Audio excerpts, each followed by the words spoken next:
이어지는 글로벌 인터뷰. 그래서 우리가 고민될 때는 무조건 뭘 봐야 되냐? 네. 숫자를 봐야죠. 맞습니다. 예, 퀀트적으로 한번 시장 분석해 보겠습니다. 퀀신. 네, 하나증권 이경수 퀀트 수석연구위원 함께할게요. 어서 오세요. 어서 오세요. 네. 안녕하세요. 지난번에 되게 갑자기 마지막에 우리 수석님께서 뜬금없이 현대차에 대한 말씀을 하고 가셨어요. 그래서 아니 뭐지? 했는데 그다음부터 현대차 주가가 너무 좋았어가지고 뭘 보신 겁니까 그때 당시에? 사실 이제 현대차를 좀 이제 얘기를 하려고 좀 이제 자료를 가지고 왔었는데 네네. 시간이 좀 짧더라고요. 그래서 이제 외치듯이 예, 급하게 이제 현대차를 외치고 네. 돌연 이제 사라졌죠? 네, 없어졌는데 일단은 현대차를 바라보는 이 퀀트, 그러니까 펀더멘탈이라는 컨셉보다는 이제 퀀트 전략은 사실 이제 약간 전공법은 아닙니다. 전공법이 사실은 뭐 있겠냐마는 기본적으로 이 전공법은 이제 펀더멘탈을 분석을 하고 내년 실적에 대해서 올라가는 그런 그 그림에서 우리는 좋다라고 얘기를 하는 거잖아요. 네. 그거에는 퀀트도 동의를 해요. 네. 그렇지만은 주가는 EPS 곱하기 PER 아닙니까? 그러니까 PER 측면에서 주가의 어떤 센티먼트를 결정하는 그런 요인, 여기에도 펀더멘털이 포함이 되겠지만은 어차피 이 센티먼트를 우리가 좀 이렇게 연구하는 그런 학문입니다. 그래서 기본적으로 좀 현대차 같은 경우에는 배당이 상당히 좀 지금 주목을 받을 가능성이 있다. 네. 그리고 배당 상향 가능성이 있다. 왜냐하면 뒤에서도 언급이 되겠지만 현대차 같은 경우에는 지금 배당 분리과세를 받지 못하는 기업이 됩니다. 네. 지금 이제 배당 성향이 25%나 10%가 성장이 되어야 배당을 분리과세를 받게 되는 거죠. 네. 근데 지금 정부에서는 이 배당 분리과세를 통해서 국내 기업들의 어떤 그 배당 성향이 상향 조정이 되기를 원하고 있는데 한국의 어떤 대표 기업인 뭐 삼성이든 뭐 현대든 해당 기업들이 모두 다 분리과세를 못 받고 있다라는 컨셉이 본인들의 어떤 경영 철학에 이게 맞는가. 그래서 결국은 배당을 올릴 것이다. 그리고 배당이 어느 정도 지금 부족하느냐. 정부가 얘기를 하는 것은 배당 성향 25%에 배당 성장 10%인데 현대차는 정확하게 배당 성향 24%에 배당 성장이 한 5% 정도 됩니다. 조금만 올리면 배당 분리과세를 할 수가 있고 요 배당을 올리게 된다면 기본적으로 배당에 대한 어떤 임팩트가 지금 상당히 좀 좋은 상황이기 때문에 뒤에서도 언급이 되겠지만 상당히 주가는 좋을 수가 있겠다라는 거고 추가적으로 지금 뭐 테슬라든 이제 중장기적인 어떤 그 탑재 엔진이 있잖아요. 휴머노이드라는 그런 측면까지도 미래 성장성까지 반영이 된다. 그리고 저평가다라는 컨셉으로 퀀트가 생각하는 뭐 펀더멘탈 컨셉만 보는 컨셉은 아니고 펀더멘탈 그러니까 주가를 결정하는 용이 펀더멘탈 뭐 수급 뭐 센티먼트 뭐 배당 뭐 여러 가지가 있잖아요. 이런 컨셉에서 펀더멘탈도 지금 뭐 실적 추정치가 올라가고 있는 초입에 있고 나머지의 어떤 그 이제 어떻게 보면 그 게임 캐릭터가 보면은 스테이터스가 되게 다 고르게 발달해 있는 그런 기업인 것 같아서 현대차를 이제 그때 이제 짧게 얘기를 하고 떠났습니다. 그럼 예. 여전히 지금 사실 뭐 주가가 30만 원 위로 올라오고 하는 그런 구간에서도 긍정적인 뷰는 이어지고 계신 거죠? 저는 그렇게 생각합니다. 예, 밸류에이션 측면 너무 낮고 네. 배당 성향 자체가 너무 낮습니다. 예, 글로벌 자동차 업체들의 배당 성향이 40%에서 50%, 50% 넘는 쪽도 있습니다.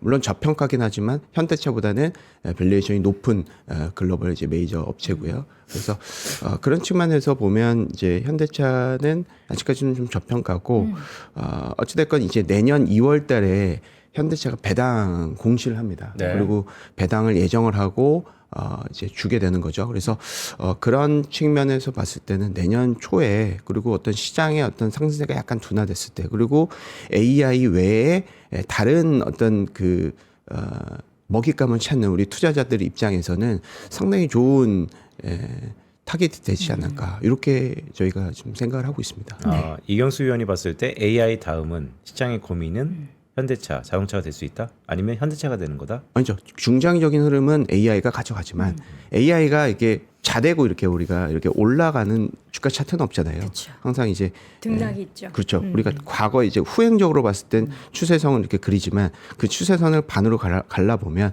위아래가 상당히 변동성이 크다는 것이죠. 이러한 이제 어찌됐건 지금 이제 빅테크의 어떤 변동성이 있는 상황에서는 상당히 가장 이제 1순위의 대안이 될 수 있다 이렇게 저는 평가를 하고 있습니다. 네. 자, 근데 오늘은 이제 자동차 얘기는 지난번에 한번 해주셨어가지고 그리고 나서 제가 빨리 이경수 수석 불러야 한다. 지금 현대차 지금 난리 났는데 했는데 때마침 또 이게 나와주셔서 관련한 내용들 일단 저희가 다시 말씀을 드렸고요. 지금은 이제 빅테크 얘기를 오늘 좀 해봐야 할 텐데 11월 들어서면서도 그렇고 이제 이번 달에도 그렇고 빅테크 쪽에 있어서의 주가 조정이 지금 계속해서 나오고 있는 다양한 이유들이 있죠. 근데 이제 우리 수석님께서 보시기에는 어떤 이유가 가장 크게 영향을 미친다고 보십니까? 사실 그 지금은 그 빅테크 기업들의 중장기적인 어떤 성장성이라든지 이거에 대한 의구심보다는 단기적인 그 듀레이션의 증가 상황이다. 자금 회수 기간이 지금 계속 늘어나는 이슈들이 발생이 되고 있습니다. 네. 지난주에도 오라클, 뭐 브로드컴 실적에서도 알 수 있다시피 데이터 센터 설립이 지연이 되고 있다. 그리고 자금 회수가 지연이 되고 있다. 오픈 AI의 어떤 그 신용도의 회복, 그리고 그들의 어떤 그 크레딧이라든지 이런 것들에 대한 어떤 우려가 계속 진행이 되고 있잖아요. 그런 것들은 결국은 빅테크 기업들이 갖고 있는 채권의 가치가 떨어지는 네. 컨셉일 수가 있습니다. 그래서 표를 보시면 채권의 가격 변화와 듀레이션, 뭐 금리의 관계인데요. 기본적으로 요게 증가를 한다는 것이죠. 그렇기 때문에 어떻게 보면 요거는 그 이제 매출 채권을 가지고 있는 기업들의 펀더멘탈로 영향을 줄 수가 있다는 겁니다. 이 채권의 가격이 이 듀레이션이 증가한다. 자금 회수가 늘어난다. 어떻게 지연이 된다. 이런 이슈들 같은 경우에는 여기에 이제 역콜레이션이 발생을 한다. 여기다가 추가적으로 지금 금리가 기준금리는 계속 떨어지고는 있지만 시중금리가 계속 올라가고 있다는 것이죠. 시중금리가 올라가게 되면 또 채권 가격이 또 떨어지게 됩니다. 이게 마이너스 부호가 있죠. 그래서 이런 측면에서의 어떤 우려가 지금 있는 상황이다라는 측면이 있습니다. 그래서 이게 기본적으로 뭐 단기적이다 이렇게 치부하기보다는 이런 것들이 적극적으로 반영이 되는 상황에 있는 것 같습니다. 그러면서 일부 채권 가격이 떨어지면서 밸류에이션도 살짝 조정이 될 수는 있겠죠. 그래서 이런 흐름으로 저는 보고 있고요. 중장기적인 어떤 그 펀더멘털이라든지 이런 실적 추정치라든지 이런 것들에 대해서는 크게 변화가 없는 것으로 관찰이 됩니다. 내년 이제 그 빅테크의 GP 마진이 이거 뭐 중요하다라고 계속 좀 말씀을 드리고 있는데 요 GP 마진의 전망치가 물론 이제 엔비디아, 브로드컴 요번 이제 실적 발표 이후에 조금 떨어지긴 했습니다. 굳이 또 찾자면 AMD도 살짝 좀 떨어지기는 합니다. 예. 그렇지만 기본적으로 이 추세가 전체적인 평균적인 추세가 계속 좀 이어지고 있다. 상당히 그렇죠. 높은 수준으로 꾸준하게 이어지고 있다라고 보시면 될 것 같고 오히려 알파벳과 팔란티어 알파벳 찾아볼까요? 알파벳은 여기 있습니다. 알파벳 그리고 이제 팔란티어 예, 팔란티어 여기 있습니다. 그리고 TSMC도 예, 여기 있습니다. TSMC 거의 이제 60%에 육박하는. 그래서 전반적으로 이제 GPU 수익성이 조금 떨어지는 GPU가 있겠지만은 이거를 만회하는 GPU가 있는 기업들이 있기 때문에 전체적인 빅테크의 GP 마진은 훼손되지 않고 있다. 이렇게 좀 결론을 낼 수 있을 것 같습니다. 해당 수치는 이제 컨서스다. 미국 IB, 글로벌 IB들의 추정치다. 이렇게 좀 보시면 될 것 같습니다. 근데 주가는 항상 저 마진의 추이가 그래도 조금이나마 전분기 전년 대비해서 올라가면은 추가 상승 동력을 갖지만 반대로 그게 전분기 전년 대비해서 조금 꺾이면은 주가는 아주 민감하게 반응을 하잖아요. 성장이 맞습니다. 이제 끝난 건가 하면서. 근데 지금 차트를 봐도 계속 올라가는 추세라기보다는 플랫하거나 조금 꺾이는 그런 추세인데 그럼 이거는 또 어떻게 해석을 해야 할지. 이것도 어떻게 보면 좀 전에 말씀드렸던 이 듀레이션 네. 증가의 역할이지 않을까 이렇게 생각이 들고 있고요. 듀레이션이 증가를 한다라는 것은 일단은 뭐 이자 비용이 많이 나갈 것이고 네. 그리고 시중금리가 올라갔다라는 것은 투자도 적극적으로 하기보다는 뭐 한 1년 기다려볼까? 2년 기다려볼까? 이런 식으로 전체적으로 약간 그 수익성에 분명히 영향을 미치는 영향이다 이렇게 좀 보고 있습니다. 그렇지만 생각보다 우리가 이제 과거 이제 IT 버블 때 이제 GP 마진이라든지 당시의 밸류에이션이라든지 이런 것들에 비해서는 지금 너무 편안한 측면인 것 같아요. 해당 빅테크 기업들의 밸류에이션이 모두 다 25배에서 35. 물론 팔란티어, 테슬라 제외입니다. 네. 25배에서 35배 사이에 다 몰려 있습니다. 그리고 해당 밸류에이션이 최근에 좀 떨어지고 있거든요. 그래서 어떻게 보면 우리가 통념상 전에도 제가 와서 말씀을 드렸지만은 통념상 IT 버블이라는 어떤 과거의 현실을 우리가 인지를 하고 있고 네. 그것을 막아주는 역할이 마이클 버리라든지 그런 쪽으로 계속해서 경고를 해주는 거예요. 그렇죠. 그들이 숏으로 돈을 벌겠다는 그런 컨셉이기 그거다라기보다는 시장의 어떤 자정작용의 일환이지 않을까 이렇게 생각이 들고 있습니다. 그렇기 때문에 저는 이제 빅테크를 버블로 보기에는 아직까지는 퀀트적으로 이렇게 좀 물증적인 증거는 부족하다 이렇게 좀 판단을 하고 있습니다. 그러면 말씀 주셨던 것처럼 뭐 듀레이션이 금리의 방향성에 대해서 변동성에 대해서 이전보다 좀 축소되었고 여전히 빅테크들은 돈을 법니다. 또 컨센서스는 상향되고 있습니다라고 인식됐는데 그런데 결과적으로 보면 어쨌든 조정을 좀 받고 있잖아요. 네. 그럼 이게 특징이 있습니까? 뭐 계절적으로 연말 연초는 꼭 조정을 받아왔다 뭐 이렇게 봐야 되는 건가요? 그게 이제 빅테크는 항상 조정을 받는다라기보다는 연중에 상당히 성과를 많이 냈던 종목군들의 조정은 항상 있어왔습니다. 요 이제 계절성이라고 하면 사실은 이제 제가 계속해서 연구하고 조사하는 분야인데요. 미국 S&P 기준으로 봤을 때 11월 달은 이 상당히 어떻게 보면 좀 특이한 성향이 있어요. 한국도 마찬가지입니다.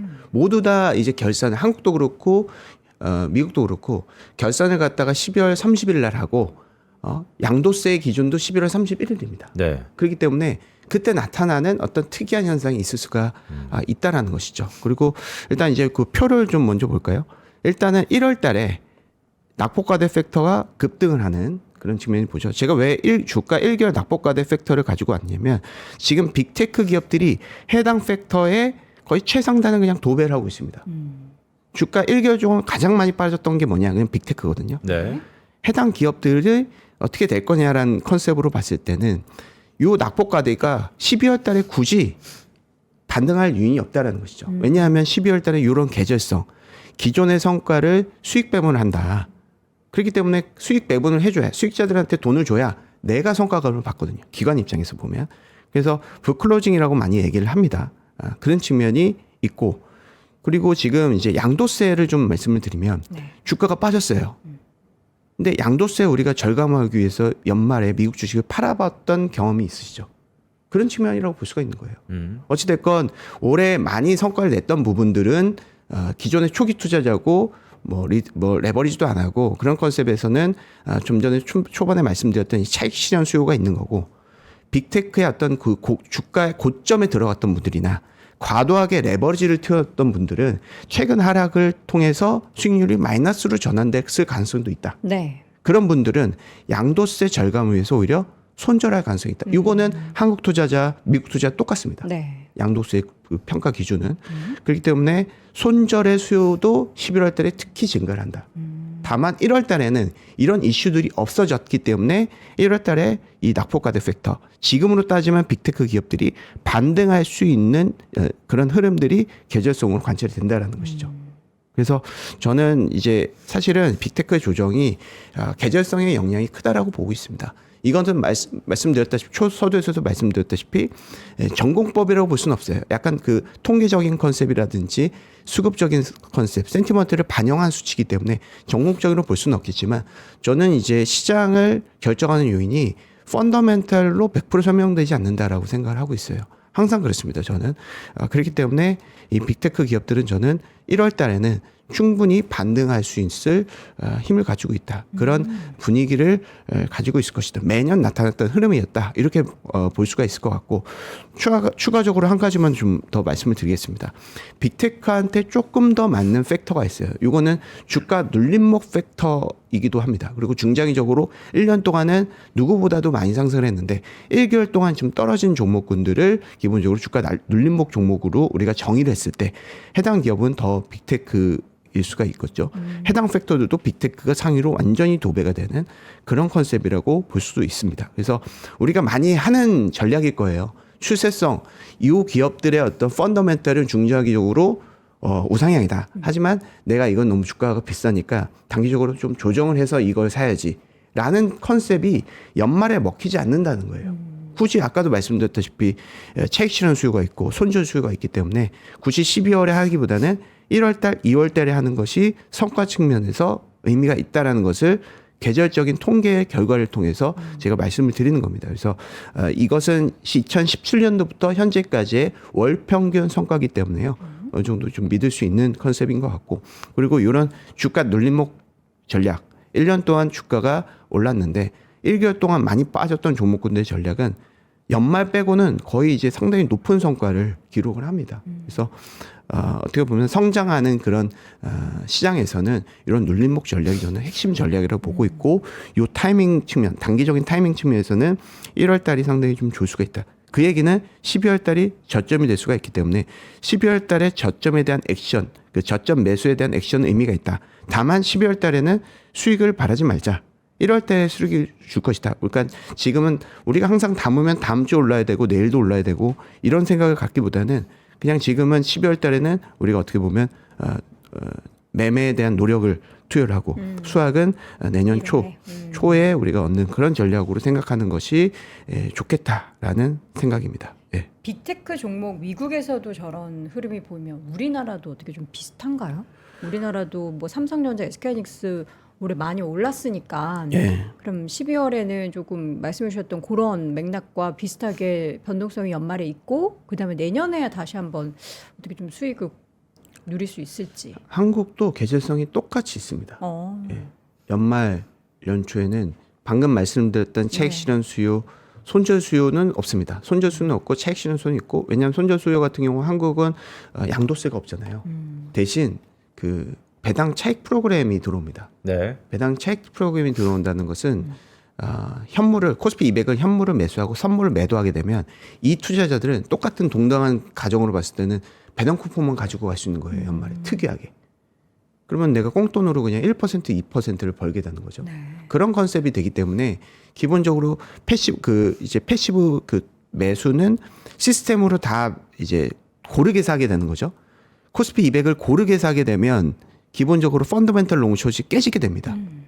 당연하겠죠. 그렇죠. 예. 시장에 방해 요인이 생기는 거예요. 그러니까 우리가 기존에 거래를 안 줬던, 관심도 안 줬던 종목군들이 해당 그 수급으로 급등을 하는 거고, 이유 없이. 그러면서 쇼커버가 이루어지고, 쇼커버가 이루어지면 롱커버도 이루어집니다. 그러면은 기본적으로 펀더멘털 롱숏은 연말 연초에는 깨진다라고 볼 수가 있는 거예요. 네. 특히나 연말에 더 그렇습니다. 그리고 통계적으로도 10월 달부터 12월 달에는 이런 현상이 좀 일어나고요. 미국하고 좀 비슷한. 그래서 저희는 그 펀더멘털 팩터를 가지고 분석을 해보면 연말에 성과가 좀 좋지가 않다 이렇게 보시면 될 것 같습니다. 네. 도표를 좀 확인을 드리겠습니다. 네. 네. 이거는 2016년도부터 최근까지의 그거 평균도 항상 있겠지만은 작년하고 재작년은 저희가 이제 하이라이트로 좀 준비를 해봤는데요. 이 실적 팩터, 우리가 생각하는 그 실적주들, 올해 뭐 성과가 좋았던 게 밤조체뿐만 아니라 조선, 방산, 원전 모두 다 좋았잖아요. 해당 기업들이 11월 달에 상당히 좀 급락하는 모습들이 관찰이 됐습니다. 항상 그랬다는 것이죠. 3분기 어떤 그 실적, 올해 마지막 실적이다라는 컨셉의 세론의 영향도 있고, 부클로징 영향도 있고, 좀 전에 말씀드렸던 배당 차익 프로그램 매수가 들어오면서 뭐 롱커버가 된다. 이런 컨셉이 항상 계절성이 존재가 되었습니다. 그래서 네. 한국에서도 연말에 해당 실적주들을 다시 물타기를 해서 연말의 성과를 얻기를 기대하기보다는 이렇게 보시다시피 연초 그리고 6월 달에 상당히 조금 이제 완전히 좀 이제 무르익는 그런 모습들이 관찰되고, 이게 조금 더 이어지게 되면 9월 달까지도 이 성과가 꾸준하게 이어지거든요.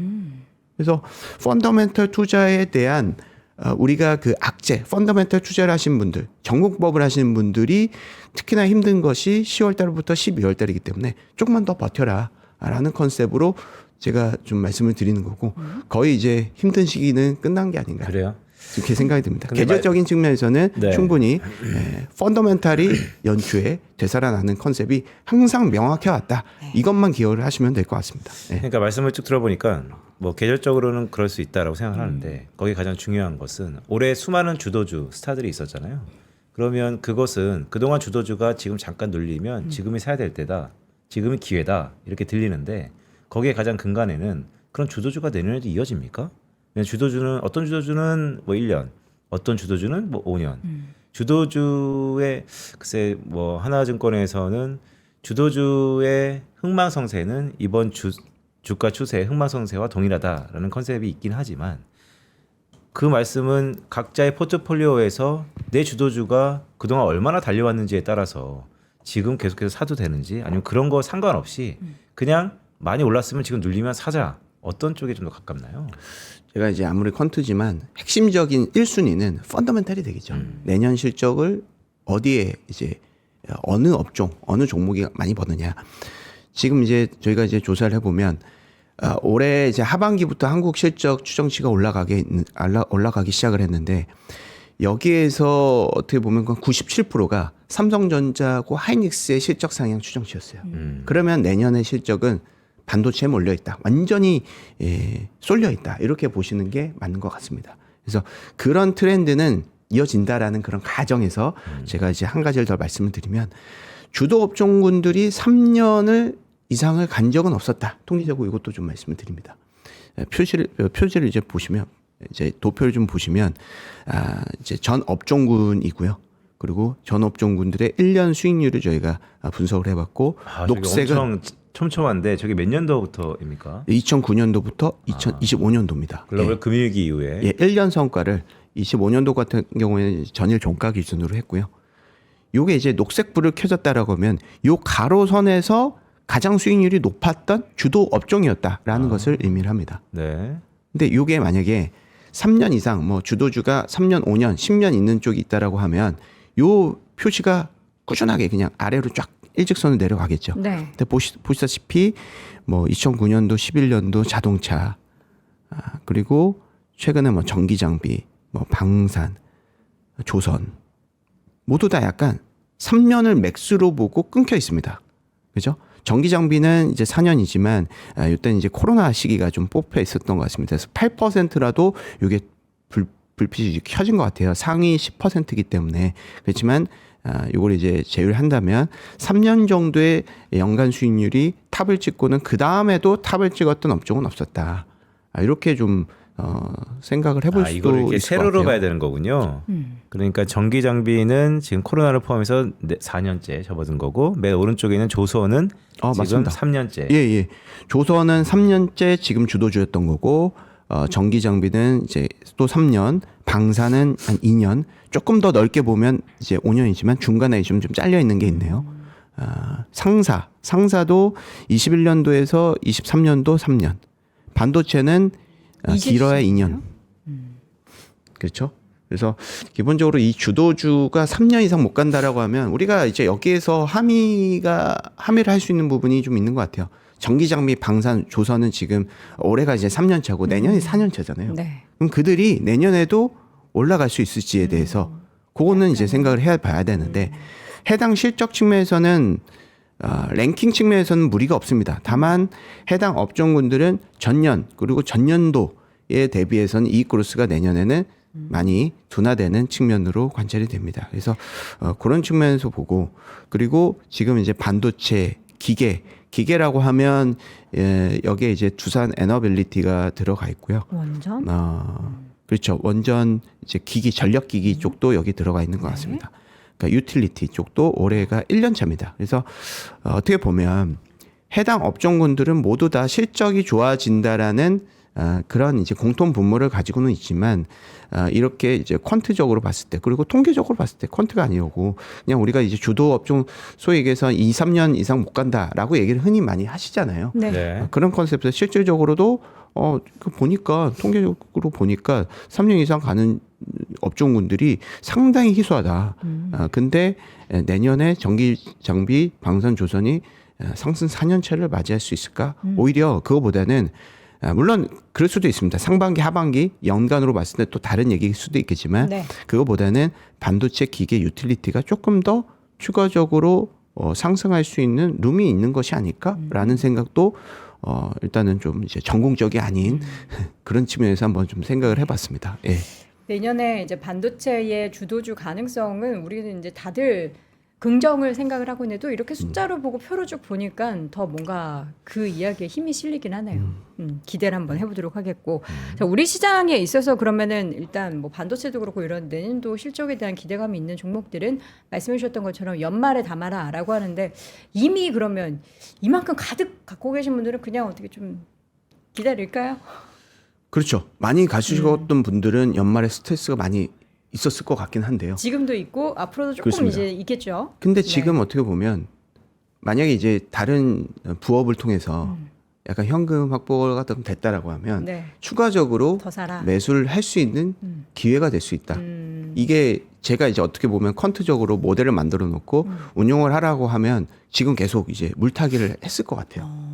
그 모델이. 네. 그래서 12월 달에 오히려 좀 기회다라는 컨셉으로 계절성을 좀 말씀을 드리고 싶고 1월 달에 이런 낙폭과대 팩터들은 연말에 대한 어떤 그 특이한 액션, 양도세라든지 수익 확정이라든지 풋클로징 이런 것들이 해소가 되는 컨셉 자체가 펀더멘탈의 개선 효과는 아니지만 분명히 주가적인 어떤 호재는 계절성 측면으로 있을 수 있다라고 평가를 좀 하고 있습니다. 예. 그러니까 퀀트의 전략이 나의 포트폴리오에 잘 적합하려면 사실 거기에 근간에는 장기 투자, 즉 매월 조금씩 계속 살 수 있는 캐시와 현금과 또 그런 전략이 맞아야지 퀀트 전략이 의미 있게 꼭 지속하잖아요. 왜냐하면 간헐적으로 나오셔갖고 지금이 저점이다, 지금이 데이터상으로 괜찮다라고 하더라도 여도운 앵커가 말씀하셨던 것처럼 지금 꽉 차 있으면 난 돈이 없는데, 그러니까 제가 쭉 들어보니까 퀀트 전략을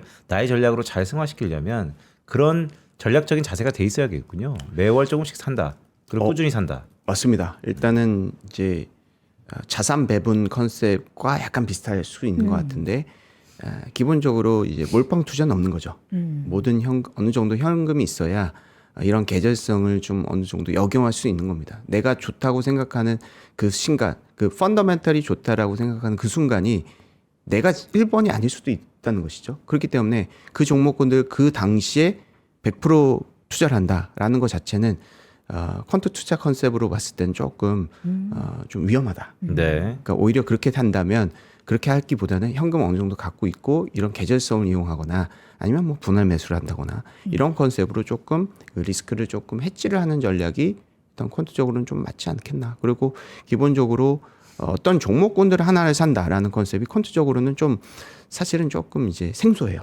왜냐하면 모든 종목군들을 가지고 유니버스의 순위를 평가하기 때문에 이 종목은 펀더멘탈로 평가하기보다는 모든 종목군들을 동시다발적으로 다 우리가 탐방을 가던 리포트를 뭐 100개, 200개를 동시에 읽어야 퀀트적으로는 그 종목군들을 몰빵할 수 있는 근거를 찾을 수가 있는 건데 네. 그런 측면이 또 있는 거죠. 어떻게 보면 해당 종목군들에 대한 타이밍에 대한 오류, 그리고 해당 종목군들이 정말 제일 좋은 종목군들이 맞는지에 대한 그런 오류, 그리고 리밸런싱에 대한 오류. 왜 지금이어야 되느냐? 연말로 하면 안 되냐? 중간에 약간 그 한 매월 15일 날 그냥 리밸런싱 하면 안 되냐? 그런 일관적인 어떤 투자 스킴, 그리고 그런 투자 스킴을 갖다가 시뮬레이션을 하고 그거에 대한 안정성을 평가하고 그리고 실질적으로 투자로 이어가는 네. 그런 컨셉이 펀드 투자라고 볼 수는 있는데 약간 뭐 수익에는 이 개인 투자들이 이렇게 좋아하시진 않더라고요. 왜냐하면 아무래도 좀 어렵고 그쵸. 그리고 약간 수익률 측면에서 우리가 생각하는 뭔가 이 도파민을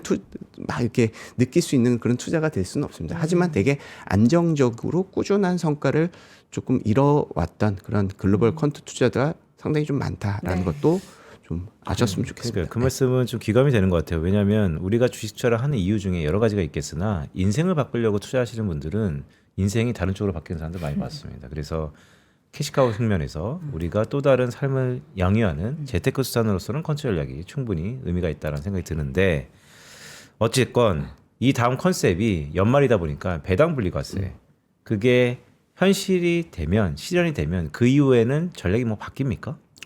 그러니까 저희가 이제 좀 전에 이제 전공법이 아닌 컨셉, 계절성 이런 걸 말씀을 드리면서 펀더멘털 팩터가 좀 약간 좋지 않다라고 말씀을 드렸는데 네. 그 시기에 또 좋은 팩터가 있습니다. 이제 배당 팩터가 될 수가 있습니다. 저는 이거 정리하신 표가 기사화된 거 보고서 되게 이제 여기에 이런 기업들의 수급이 앞으로 좀 계속 유입될 것 같다라는 기대가 생기더라고요. 그래서 이런 계절적인 수혜도 분명히 있겠지만 정책이 나오지 않았습니까? 배당 분리과세가 확정이 됐습니다. 그리고 최대 세율이 어찌됐건 35%에서 30%. 그냥 일반적으로는 25%로 보시면 될 것 같아요. 그래서 네. 이렇게 하향 조정이 됐고, 물론 이런 이 정부 정책에도 아직까지는, 근데 이제 정부의 어떤 그 패가 12월 1일 날 공개가 된 거잖아요.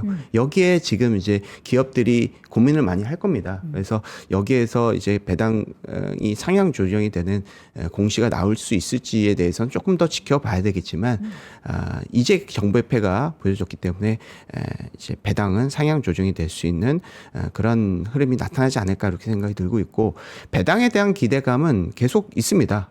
좀 이제 도표 보시다시피 배당에 대한 어떤 그 배당 ETF 설정액은 계속해서 좀 증가를 하고 있고요. 배당 ETF의 개인 순매수도 꾸준합니다. 그리고 이 개인 순매수를 코스피 200의 ETF 개인 순매수하고 좀 비교를 해보는 오른쪽 그래프를 보시면요. 배당에 대한 ETF 개인 순매수는 상당히 꾸준한 모습들이 관찰이 되지만, 시장에 대한 개인 순매수에 대해서는 상당히 좀 변동성이 좀 큽니다. 그래서 개인 투자들 컨셉에서는 배당주를 투자하고자 하는 그런 그 액션은, 그런 수요는 분명히 있다라고 생각을 하고 있습니다. 그래서 일단은 이제 저희가 좀 살펴봐야 될 것은, 배당 상향 공시에 종목군들이 아직 나타나지 않아서 배당의 성향, 그 배당 성향은 좀 오히려 떨어집니다. 순이익은 올라가고 있지만 배당금 추정치는 계속해서 횡보기 때문에 배당 성향이 오히려 떨어지는 모습들이 관찰이 되고 있다. 그래서 실질적으로 배당을 아무도 안 한다라고 했을 때 정부의 정책이 또 추가적으로 뭐가 나올 수 있을까? 그리고 실질적으로 정말 분리과세를 통해서 대주주의 이득이 없을까라는 생각을 좀 본다면, 배당 뭐 현대차라든지 뭐 우리 이제 모범적인 캐시플로우가 좋은 그 기업들 같은 경우에는 배당 상향의 가능성이 상당히 좀 크다 이렇게 좀 판단하고 있고, 또 한 가지는 저희가 좀, 저는 이제 개인적으로 많이 좀 기대를 했었는데, 배당 ETF에 대한 분리과세안은 없었어요. 그러니까 배당 ETF를 예를 들어서 저희가 이제 10억을 갖고 있고 이거를 이제 5%를 받는다 그러면 5천만 원이면 기존의 분리과세를 받지 못하는 겁니다. 네. 그렇죠? 2천만 원 초과분에 대해서는 우리가 이 종합소득세를 내는, 많이 버시는 분들은 뭐 4, 50% 내겠지만 저희 같은 경우는 뭐 20, 30% 내겠죠. 그래서 그런 컨셉으로 본다면 기본적으로 지금 어떻게 보면 배당에 대한 투자는 지금 공모펀드를 하시는 게 나을 수도 있다.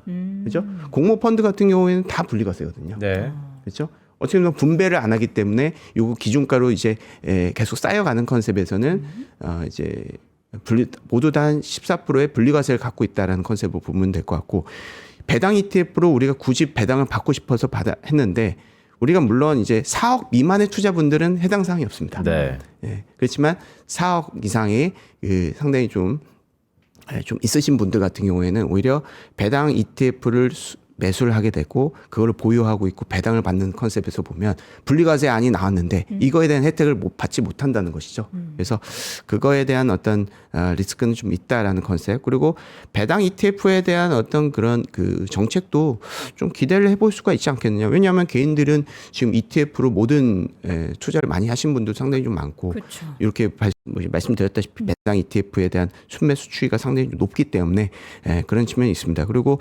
앵커님께서 이제 말씀 주셨던 그런 측면, 그래서 배당 소득 분리과세의 기준에 충족하는 종목군들을 저희가 좀 추려놨습니다. 네. 그래서 배당 성향이 40% 이상이고 배당금도 전년 대비해서 증가를 했고 해당 종목군들이 분리과세에 충족하는 종목이 되겠습니다. 아, 근데 충족하는 종목군보다 소폭 미달하는 종목군이 훨씬 더 주의 깊게 봐야 되는 거 아닙니까? 올라올 맞습니다. 수 있으니까. 예, 그것도 좀 말씀을 드리겠습니다. 그래서 지금은 이제 제가 이제 배당 성향 40% 이상 말씀을 드렸고 배당 성향 25%의 배당금 10% 증가한 종목군들도 해당 이렇게 표시를 해놨습니다. 그래서 참고를 하시면 될 것 같고, 말씀하셨던 것 같이 이제 비냉커님께서 말씀하셨던 것 같이 기본적으로 분리과세 기준에서 소폭 미달하는 종목군들, 여기에 저희는 좀 집중해야 될 것 같아요. 그래야지 해당 종목군들이 분리과세를 받을 수 있을지 여부.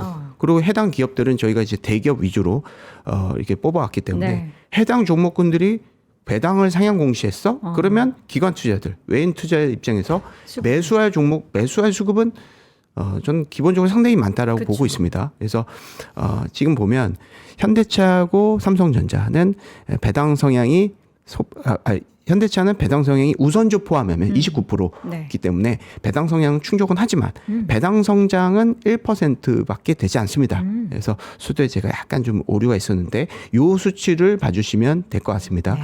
삼성자도 27%고 성장은 3.9%이기 때문에 10%가 안 됩니다. 해당 기업들은 하나금융지주도 있네요. 그리고 어떻게 HMM, 돼요? SDS 이런 기업들은 기본적으로 배당의 상향 공시를 좀 해야 올해 많이 줘야 됩니다. 그리고 내년에 바로 시행해요. 26년도 1월 1일 분 배당부터는 분리과세가 바로 시행이 되는 그쵸. 수치거든요. 네. 왜냐하면 이제 3년을 했다라고 하면 이제 전년 올해 낮추고 내년 올린다. 이런 것들이 이제 유성 의원이 좀 지적을 했던 것 같습니다. 네네. 그게 이제 정부에서는 통과가 된 것 같고요. 네. 그래서 해당 기업들이 실질적으로 배당을 올릴 수 있을지 이거는 우리가 100% 이렇게 알 수는 없겠죠. 그렇지만 심증은 있는 거죠. 해당 기업들이 약간 소폭 미달하는데 이 대형 그룹들이 우리 대표하는 그룹들이 정부가 이제 주도해서 하는 정책에 참여를 안 해? 네. 이런 컨셉에 대해서는 약간 의구심이 들 수가 있다라는 것이죠. 그리고 배당 성향이 40% 이상인데 배당금이 감소한 그런 기업들도 있습니다. 근데 요게 이제 올라가긴 쉽진 않겠죠. 44%다. 이게 이제 배당금 0% 이상만 되면 되거든요. 해당 기업들은. 그렇지만 쉽지 않다.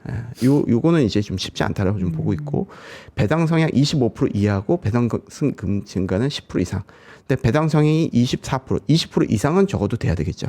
그래서 요 기업은 이제 KB금융이라든지 한국금융주주, 현대미포 해당 기업들은 실적도 잘 나오기 때문에 어느 정도 내년 순이익을 어느 정도 예상을 하고 내년 순이익이 증가한다. 근데 그 기업들이 배당을 조금 올리지 못할까? 이거에 대해서는 우리가 어떻게 보면 심층적으로도 충분히 예상을 할 수 있을 것 같습니다. 그래서 이런 측면에서 종목별로 좀 보면 조금 우리가 배당을 상향할 수 있는 그런 종목군들을 좀 예상하고 그런 것들을 배당 쿠폰으로 활용을 할 수도 있고 아니면 배당에 대한 어떤 그 임팩트를 수급으로 그 주가 측면으로 활용할 수 있는 역용할 수 있는 전략이 충분히 될 수 있다 이렇게 판단하고 있습니다. 그러니까 이 기업 안에서 기업의 뭐 펀더멘탈이나 업황 자체가 좋은 기업들도 있기 때문에 이런 배당 관련한 분리과세 법안 통과의 수혜도 받을 수 있고 또 업황도 좋은 기업의 교집합을 잘 찾아보면은 내년도 또 기대할 만한 종목들이 나올 것 같다라는 생각이 들어요. 그러니까 이 배당의 성향이 기업들이 우리가 원하는 대로 움직인다면 네. 소폭 미달하는 종목들이 그러면 기관들이 이 종목을 많이 삽니까?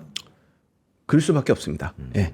국민연금뿐만 아니라 공모펀드도 되게 많고요. 배당 ETF도 되게 많고요. 네.